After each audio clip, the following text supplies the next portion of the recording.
The Unstuff America podcast is hosted by the most organized man in America, Andrew Mellen. Listen in for Andrew's take on America's clutter crisis. From guns to gold, he dives deep into America's self-destructive obsession with possession and how that impacts the American dream. Get real-life tools and strategies to take responsibility, set yourself free, and live your values every day. And now, Andrew Mellen. Hello and welcome. I'm your host, Andrew Mellen. In our last episode, we talked about one home for everything. So let me ask you, have you misplaced your keys since assigning them a home? How about your cell phone?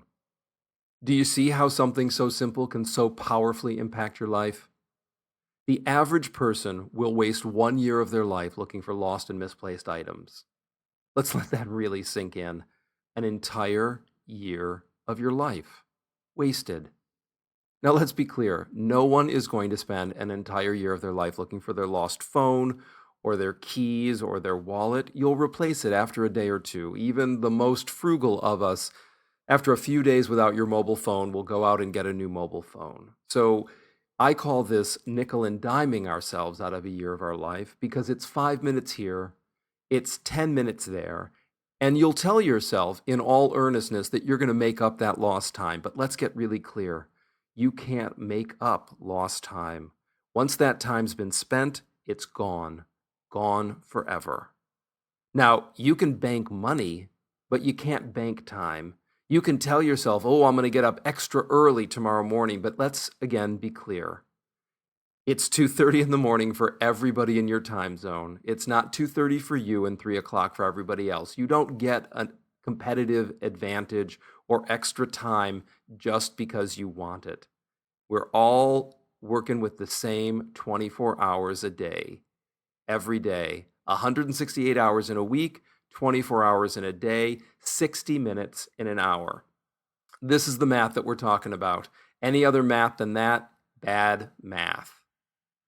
So, if you rely on that story about making up lost time to get you out of repeated jams or pickles, and I love that we call sticky or spicy unpleasant situations by food names. Language is tremendously powerful in shaping our reality. Never underestimate the power of how you are speaking to yourself and others. Nothing you say is insignificant. With that in mind, we're going to talk about the second leg of the organizational triangle, like with like.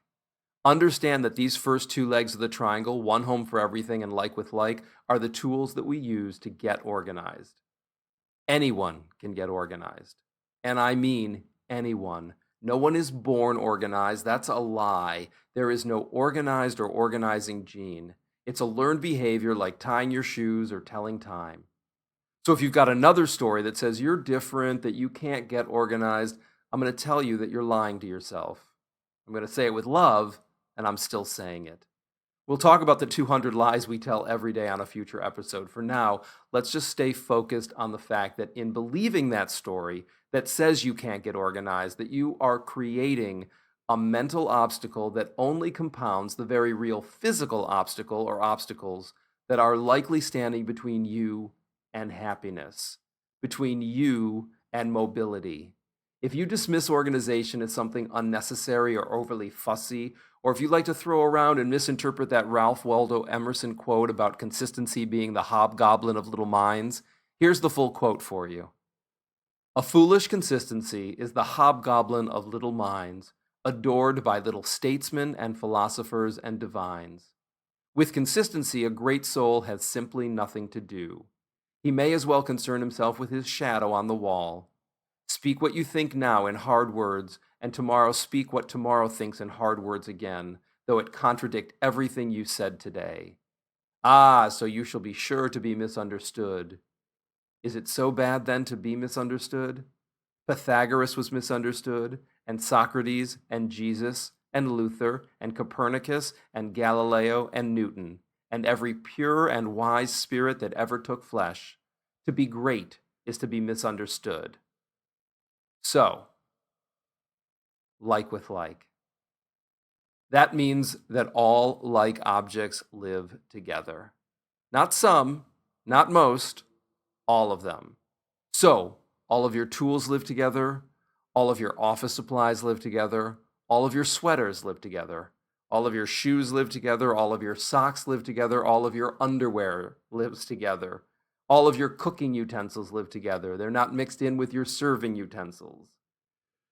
Now, this is a great principle when it comes to stuff, to inanimate objects. It's not so useful when it comes to people, right?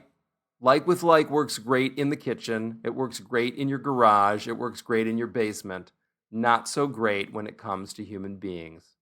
Starting with the first ghetto in Venice in 1516, segregating people into like with like categories has never been a really good idea. Using poverty or race or ability or orientation or gender to group human beings together against their will is not going to get us closer to one nation under God or universal consciousness or whatever you want to call the unknowable something that seems to bind us together. Unlike ghettos or concentration camps, your silverware drawer does like forced segregation. It benefits from limiting the items that live in it. It makes it easier to find things that way. So, if you apply the first two legs of the organizational triangle consistently, you will get organized. And once you get organized, you can start organizing others. And I don't mean in a bossy know-it-all way. You can leave that to me.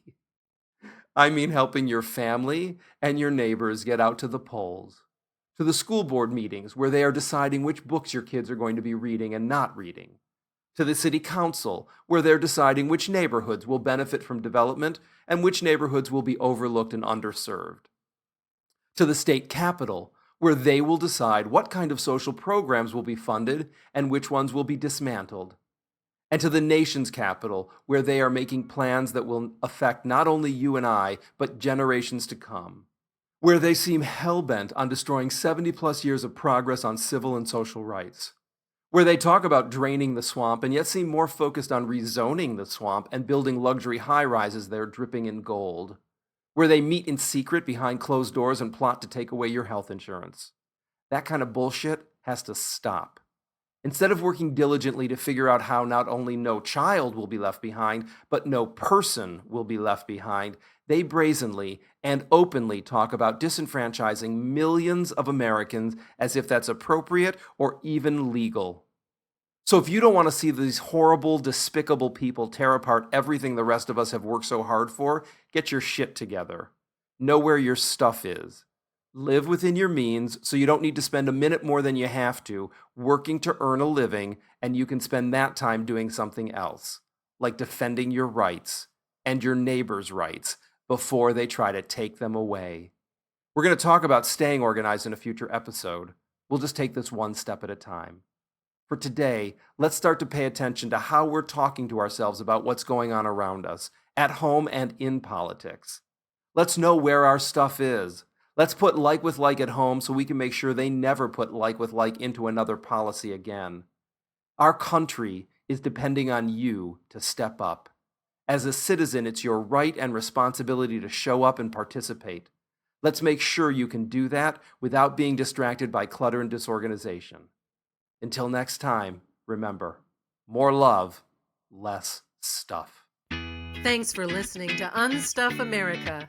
If you like the podcast, the best compliment you can give us is to share it with a friend and subscribe, rate, and review at iTunes.